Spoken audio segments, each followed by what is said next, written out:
The human brain processes over 34 gigabytes of information during transitions between tasks. That's more data than most smartphones can handle in a day. And yet, we often rush through these crucial moments without a second thought. That's such a striking comparison. How did researchers even measure something like that? Well, it's fascinating. They used advanced neuroimaging to track brain activity during various transitions, from simple task switching to major life changes. The findings showed our neural networks actually fire more intensively during these in-between moments than during focused activities.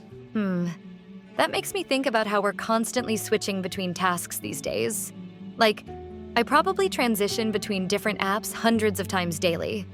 Exactly right. And here's what's concerning. Studies show the average person switches tasks every 40 seconds when working on a computer. That's putting an enormous cognitive load on our brains, which evolved to handle maybe 10 to 12 significant transitions per day.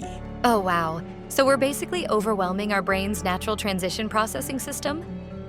You know what's really interesting? Research from Stanford shows that heavy multitaskers actually perform worse on cognitive control tests and have more trouble filtering out irrelevant information. It's like, well, imagine trying to read a book while someone's constantly flipping the pages back and forth. That's exactly what my day feels like sometimes.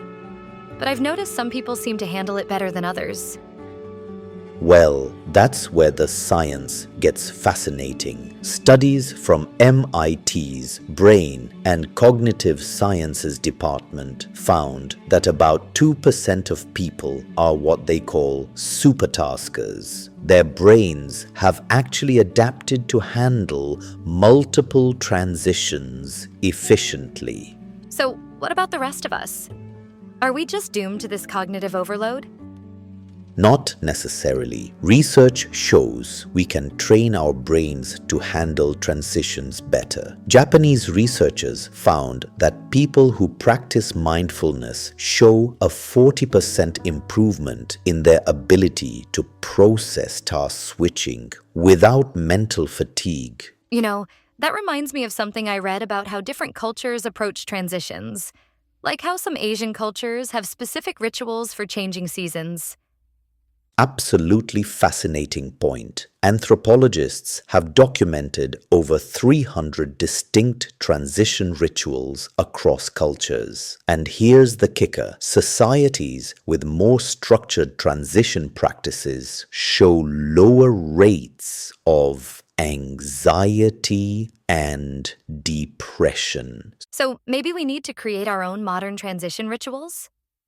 Well, that's exactly what some tech companies are starting to realize. Microsoft's research team found that employees who took structured micro-transitions, like a 2-minute breathing exercise between meetings, showed a 28% increase in productivity and focus. That makes so much sense. It's like giving our brains a chance to properly file away one experience before starting another.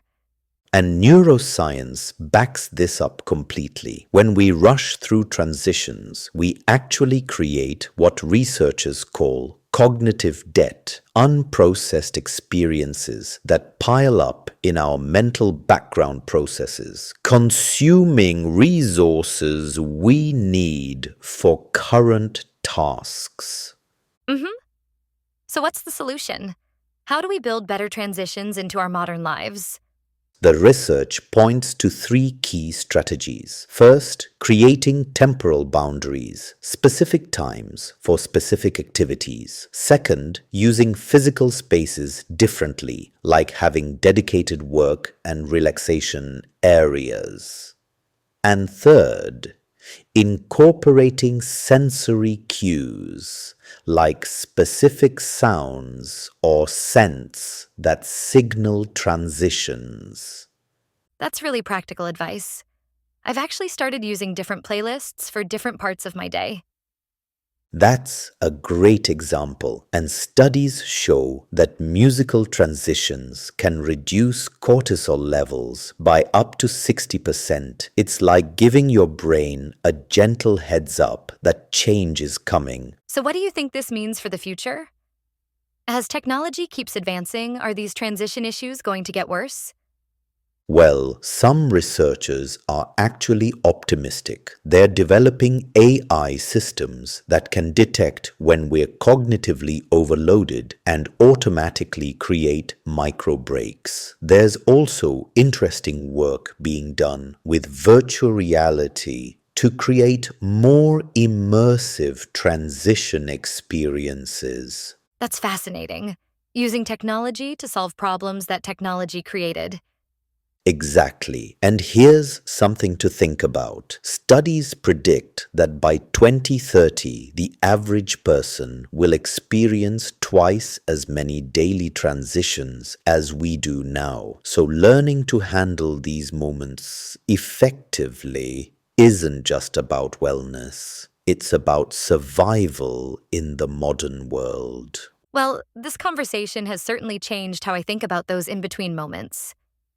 You know what's interesting? Just by having this discussion, we've created our own little transition moment. And maybe that's the key takeaway, being more conscious of these spaces between experiences and treating them not as empty time to be eliminated, but as vital moments for processing and growth.